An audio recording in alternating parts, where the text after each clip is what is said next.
sertifikasi ini adalah proses pengakuan terhadap keahlian atau kompetensi seorang dalam suatu bidang, Mbak, yang diakui oleh Badan Nasional Sertifikasi Profesi di Indonesia.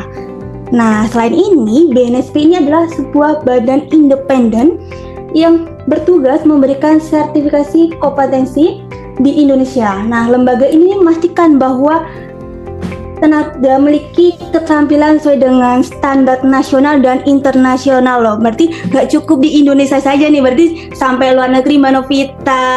Oke, baik Mbak. Nah, kemudian ini Mbak, BNSP dalam melaksanakan sertifikasi ini, kompetensi memiliki kepanjangan yaitu biasa disebut dengan LSP atau Lembaga Sertifikasi Profesi. Oh, berarti LSP ini kepanjangan tangan dari BNSP nih ya Mbak Cindy ya? Iya benar banget Mbak Novita, seperti itu. Oke, mungkin bisa dijelaskan sedikit nih Mbak, apa sih maksud dari kepanjangan tangan dari BNSP? Jadi gini Mbak, LSP ini diberi wewenang oleh BNSP untuk melakukan sertifikasi kompetensi kerja. Nah di sini LSP juga diatur nih Mbak dan diawasi langsung oleh BNSP. Nah selanjutnya nanti LSP ini akan menerbitkan sertifikat dengan atas nama BNSP.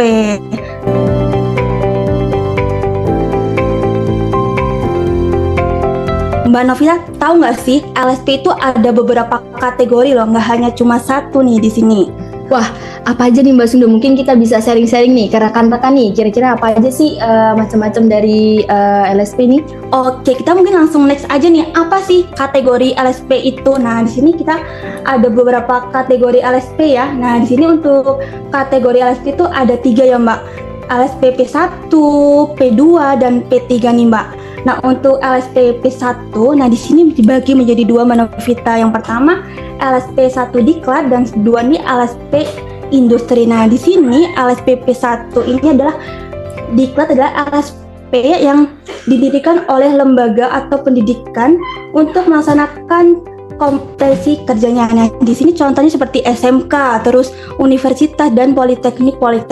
Kemudian untuk yang LSP P1 Industri ini adalah LSP yang didirikan oleh industri untuk melaksanakan sertifikasi kompetensi kerja terhadap SDM lembaga induknya Mbak Novita. Nah, di sini kemudian LSP P2 adalah LSP yang didirikan oleh industri juga. Nah, di sini untuk melaksanakan sertifikasi kompetensi kerjanya terhadap lembaga induknya. Contohnya ya, yang di area Jakarta ini seperti LSP Pama Mbak Novita. Kemudian untuk LSP P3 adalah LSP yang didirikan oleh asosiasi industri untuk melaksanakan sertifikasi kompetensi kerjanya. Nah, untuk di sini LSP P3 apa aja sih? Nah, sini contohnya seperti LSP ABI dan LSP Alkindo. Nah, di sini ada nih tahap-tahapan untuk sertifikasi. Pastinya kita langsung masuk nih, apa aja sih tahapan sertifikasi di LSP ABI nih. Di LSP ABI ini bukan bergerak di bidang sertifikasi profesi alat berat ya Mbak. Nah, di sini ini udah ada aplikasi nih Mbak, jadi udah canggih ya, jadi nggak usah pakai buku-buku nih, udah paperless pastinya. Nanti di sini yang pertama nih Mbak, ACC ini atau yang bisa disebut calon peserta sertifikasi nanti diarahkan Mbak oleh admin LSP ABI untuk melakukan registrasi. Nah, di sini nanti ACC ini melakukan registrasi seperti mendaftar nama, NIK, terus tempat tanggal lahir, nomor telepon, dan lain-lain nih Mbak. Nah, jika sudah berhasil registrasi ya, nanti langsung login nih ke akunnya ACC-nya tersebut. Ya, jika sudah nanti berhasil nih ke akun, ada beberapa menu nih Mbak. Contohnya ada menu beranda, terus pengajuan skema. Kemudian ACC itu diminta untuk langsung mengajukan skema plan sertifikasinya.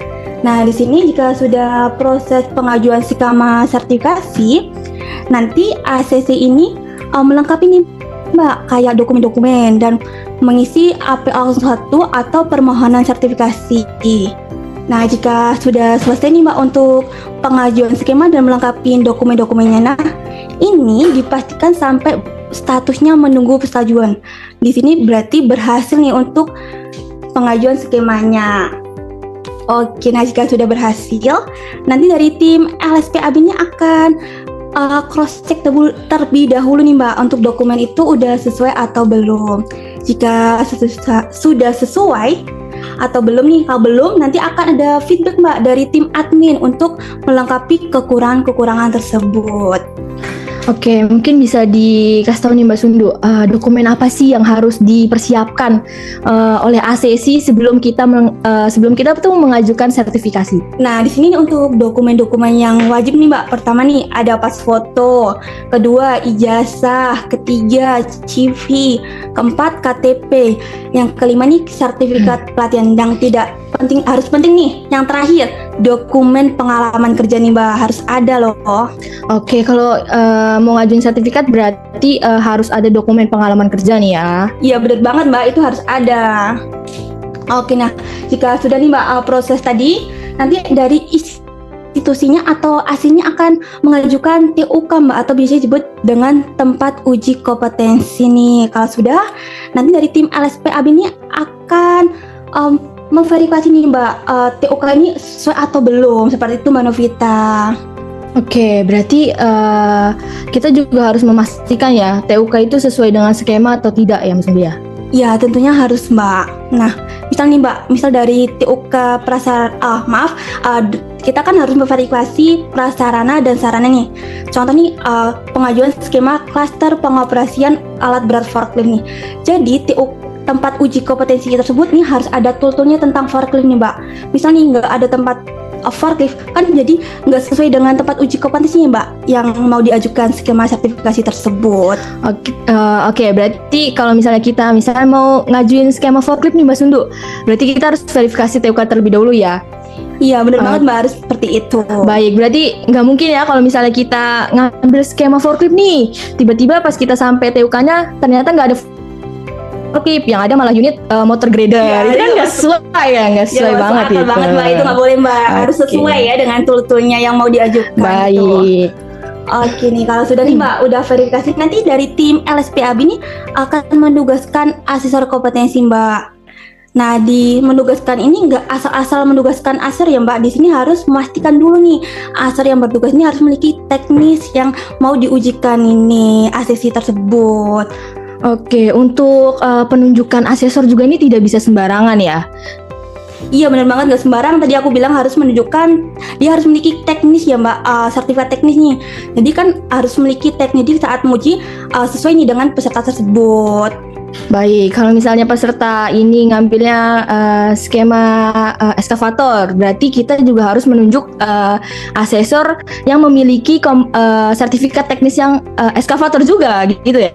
Iya seperti itu Mbak Novita, harus sesuai ya, nggak boleh eskavator kita milih asesor yang memiliki teknis forklift, jadi nggak nyambung lah, nggak sesuai nih, itu nggak nyambung pelaksanaan asesmen sertifikasinya.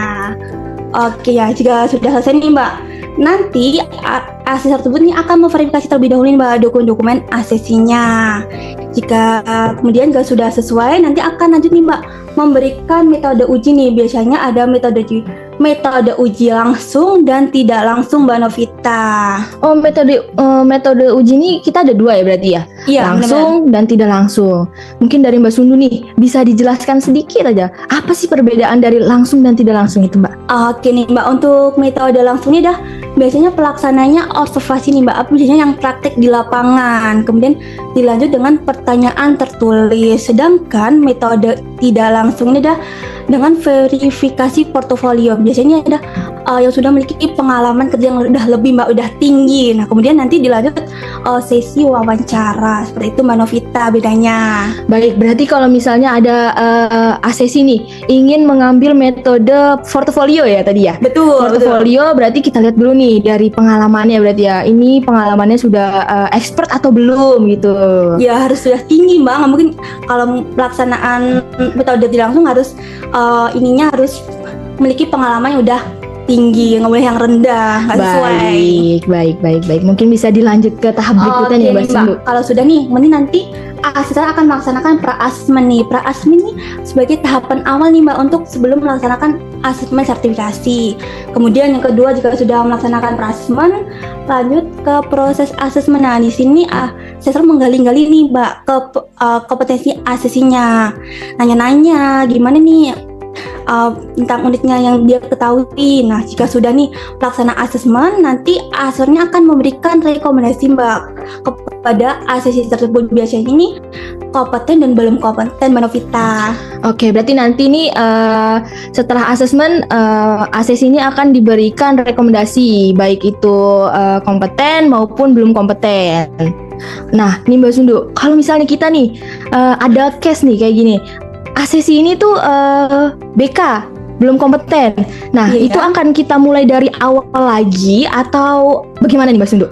Oke nih Mbak, mungkin tadi kan ada ASER membuat berita acara nih. Nah, berita acara asesmen ini Mbak, nanti kan akan diberikan ke LSPAB nih Mbak. Kemudian untuk asesi yang tadi BK yang diterima dengan keputusan BK ini kan akan mengajarkan banding asesmen. Nah, dari berita acara asesmen tadi akan diajukan ke pleno nih Mbak. Nah, dari tim pleno ini yang dibentuk oleh ketua LSP, nah biasanya akan diskusikan. Nah, untuk reporting ini sesuai atau tidak sesuai. Nah, misalnya kalau dari tim pleno, tim banding itu disetujui, nanti untuk peserta yang BK itu bisa untuk mengulangi pelaksanaan asesmen sertifikasi dari awal. Sedangkan tidak disetujui, nanti akan diinfokan secara resmi Mbak Novita. Oke, baik, kalau misalnya ACC ini merasa dirinya kompeten, tapi direkomendasiin belum kompeten nih oleh asesor, berarti kita bisa ya sebagai ACC melakukan banding gitu ya? Iya, bisa banget Mbak. Yang tadi aku bilang ya, nanti kita harus menunggu keputusan dari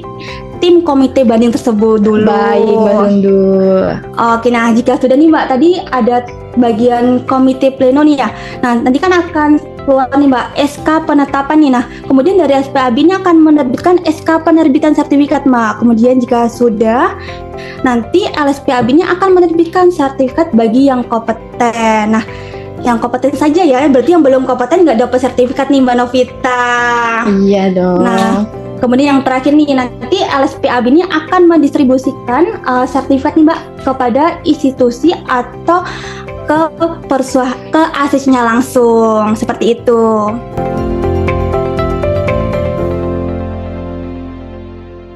Nah, di sini ada sumber daya sertifikasi kompetensi nih Mbak Novita.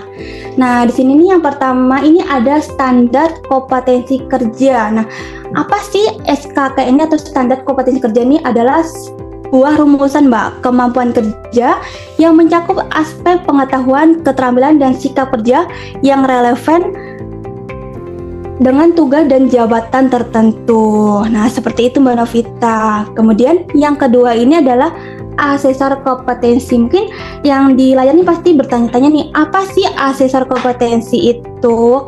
Asesor kompetensi ini adalah seseorang yang memiliki kualifikasi nih untuk melakukan penilaian kompetensi saat asesmen tersebut. Nah, yang tadi aku bilang ya Mbak, yang uji ACC-nya itu Mbak Novita. Baik, Mas Sundu. Oke nih, yang ketiga ada skema sertifikasi. Nah, mungkin skema sertifikasi itu apa sih? Skema sertifikasi untuk di LSPAB biasanya disebut dengan produk-produk nih Mbak. Biasanya di LSP itu ada 3 produk nih Mbak. Kadang dari produk yang mekanik, skema mekanik, kemudian skema operator, yang ketiga skema pengawasan atau biasa disebut dengan LK3 nih. Kemudian untuk lebih detailnya ini mungkin nanti bisa langsung cek aja nih websitenya LSPAB. Nah, di sini banyak banget nih jenis-jenis skema sertifikasi itu apa aja, jadi langsung bisa cek aja. Kemudian yang keempat ini Mbak, ada lembaga sertifikasi profesi atau biasanya disebut dengan LSP. Nah, LSP itu apa sih? LSP ini adalah lembaga independen yang digunakan untuk melaksanakan asesmen sertifikasi. Pastinya udah yang dapat lisensi dari BNSP. Jadi nggak sembarangan LSP yang digunakan sertifikasi Mbak, seperti itu. Oke, berarti LSP yang sudah terlisensi oleh BNSP. Iya bener banget Mbak, nggak langsung dilaksanakan gitu, harus mendapatkan lisensi dulu. Kemudian yang kelima ini adalah MUK, biasanya disebut dengan materi uji kompetensi. Nah, mungkin yang belum pernah ikut sertifikat nanti bertanya apa sih MUK itu? Nah, MUK itu adalah alat yang digunakan untuk mengukur pengetahuan nih Mbak, kemudian keterampilan, sikap kerja seseorang sesuai dengan standar kompetensi kerja nasional di Indonesia. Dan yang terakhir ini adalah TUK atau biasa disebut dengan TUK, yaitu adalah tempat nih Mbak dilaksanakan asesmen gitu.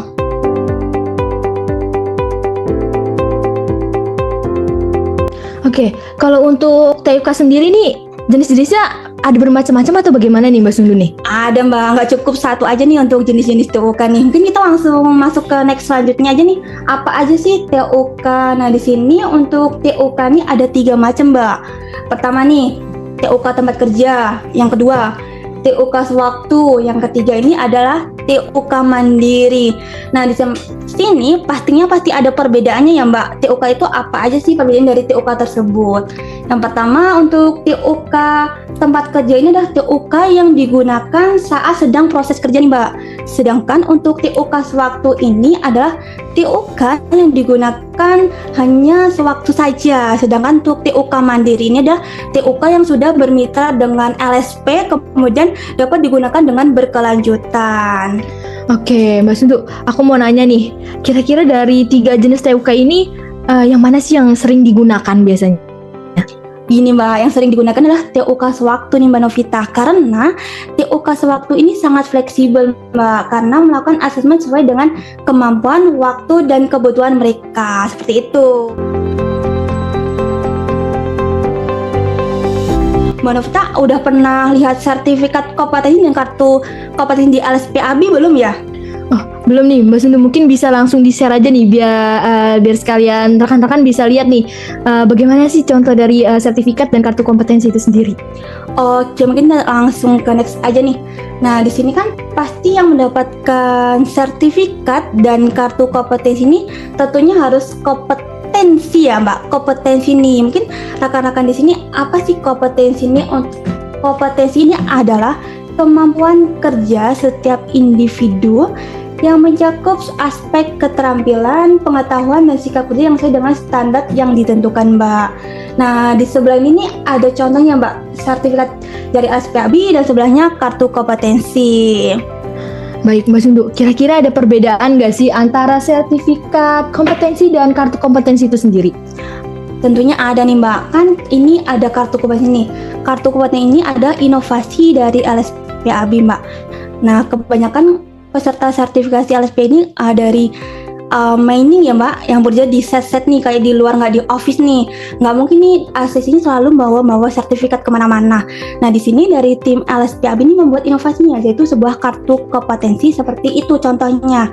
Itu sangat fleksibel. Nah kartu itu bisa ditaruh di ID card atau di saku bajunya Mbak. Nah di sini saat ACC tersebut ditanyakan oleh atasan atau maupun ketemu sama audit, gitu bisa langsung menunjukkan bahwa dia sudah pernah melaksanakan sertifikasi. Seperti itu Mbak. Kalau boleh tahu nih Mbak Sundu, kira-kira apa sih manfaat sertifikasi itu sendiri Mbak? Oke baik Mbak, nah di sini nih ada beberapa manfaat sertifikasi nih Mbak. BNSP bagi individu dan bagi perusahaan Mbak. Nah di sini untuk bagi individu nih pertama nih Mbak, dapat meningkatkan kredibilitas. Maksudnya untuk meningkatkan kredibilitas mungkin untuk kita yang sebelumnya masih yang kita kuasai nih masih belum. Nanti kalau dalam sertifikat kita udah tahu apa aja sih, nanti lebih meningkat lagi nih kompetensi kita. Kemudian meningkatkan kualitas kerja. Kualitas kerja juga ini sama nih Mbak, mungkin kualitas kerja kita yang sebelumnya masih belum terlalu tinggi, dengan adanya kita mengikuti sertifikasi kita belajar kan dengan materi-materi apa aja tuh. Nah kita sudah tahu apa itu aja sih yang kita ketahui. Kemudian yang ketiga adalah diakui secara nasional dan internasional. Nah diakui secara nasional dan internasional ini nggak cukup di Indonesia ya, tadi aku bilang sampai internasional tuh. Kalau kita udah memiliki sertifikat kompetensi ini, kita kalau mau ngelamar pekerjaan di luar negeri, kita bisa nih Mbak. Jadi kita menunjukkan bahwa kita udah bersertifikasi BNSP. Jadi itu dapat menambah nih Mbak nilai kita kepada perusahaan tersebut. Bahwa kita udah memiliki kompetensi kerja oleh negara. Baik, berarti untuk sertifikat BNSP ini sendiri benar-benar sudah diakui secara nasional dan internasional ya Mbak ya? Ya seperti itu Mbak Novita. Kemudian nih manfaat bagi perusahaan. Yang pertama nih, meningkatkan kualitas dan produktivitas kerja. Nah, meningkatkan kualitas nih mungkin dari kita nih, kualitasnya kita masih ada yang sebelumnya kita masih belajar cuma A, B, C, D. Mungkin kita udah banyak mengikuti pelatihan karena sebelum melaksanakan asesmen ini kita kan juga belajar nih Mbak, membuat kerjaan yang dilakukan lebih efisien nih. efektif dan menghasilkan output yang lebih baik gitu. Kemudian yang kedua ini adalah meningkatkan daya saing perusahaan. Nah, maksudnya apa sih daya saing perusahaan itu? Nah, di sini untuk daya saing adalah meningkatkan kemampuan perusahaannya dalam bersaing lebih baik dengan perusahaan lain di pasar nih, Mbak. Karena kan di sini banyak banget ya daya saing kita di pasar luar sana gitu. Baik dalam hal harga, terus kualitas produksi, layanan atau inovasi di dalam kita, Mbak. Seperti itu. Kemudian yang terakhir ini adalah memenuhi persyaratan hukum dan regulasi nih. Nah, regulasi ini apa sih maksudnya, Mbak Sundu? Nah, di sini nih maksudnya dah mengikuti semua aturan nih, Mbak. Aturan, undang-undang, dan peraturan yang ditetapkan oleh badan pemerintah atau lembaga yang berwenang maksudnya, Mbak Novita, seperti itu.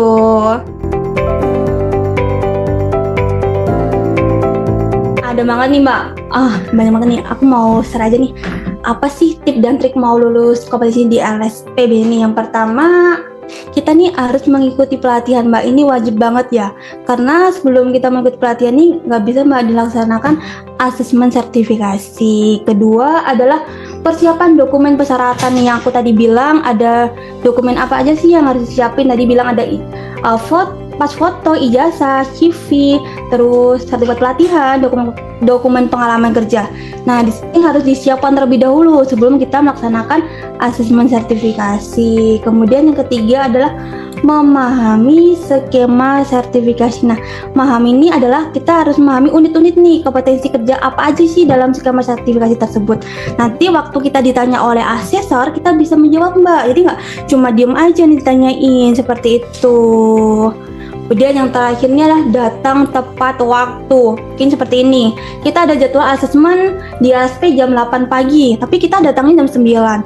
Jadi kan nggak sesuai ya, Mbak. Ini kan telat nih, molor. Jadi pastikan asesmen sertifikasi ini nggak berjalan dengan lancar. Seperti itu, Mbak Novita.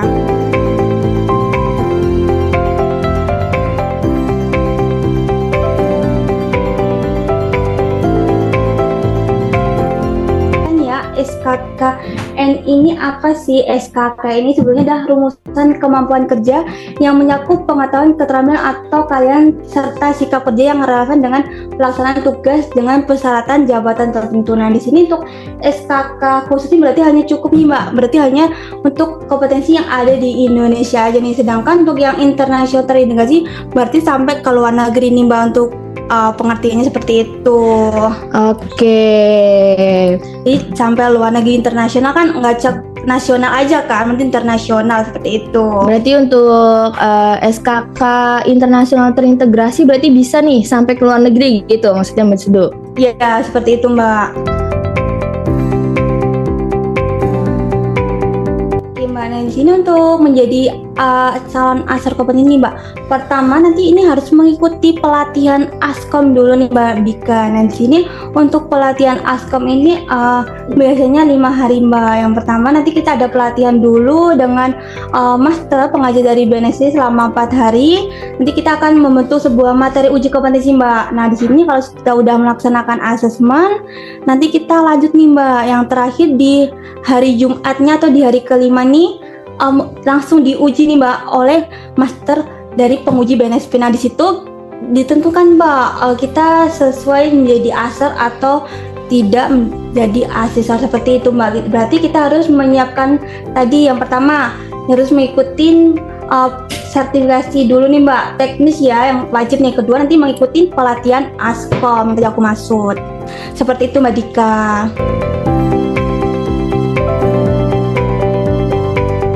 Oke, untuk MUK itu disusun oleh asesor, Mbak. Nanti aku bilang asesor ini juga bertugas nih, Mbak, menyusun materi uji kompetensi. Nah, di situ tapi untuk menyusun MUK juga ada standarnya nih, Mbak, dari menyusun dari BNSP nih, Mbak. Nah, jadi nggak cukup langsung menyusun apa aja sih materi yang mau diujikan, harus dengan unit kompetensi yang sesuai dengan kita buat, seperti itu, Mbak.